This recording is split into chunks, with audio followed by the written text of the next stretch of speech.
I've got two video clips on my timeline, and guess what? They have different frame rates. But don't worry, we can make them identical. Here's what you need to do. First, highlight both clips, then right-click, and you want to select Modify and click on Interpret Footage. Now, pay attention to the frame rate section. You'll see an option that says Assume this frame rate. Click on it, and then enter the frame rate value you want. By the way, if you want to change a video with a higher frame rate to a lower one, you'll end up with some smooth slow motion. But keep in mind, it will also make the video longer. Just a little trade-off for that cool effect.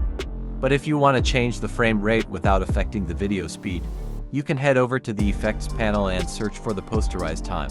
Once you find it, add it to your video. Now, look for the Effect Controls panel. Scroll down until you find the posterized section and adjust the frame rate to your liking. Easy peasy. But wait, there's more. Let's talk about third technique.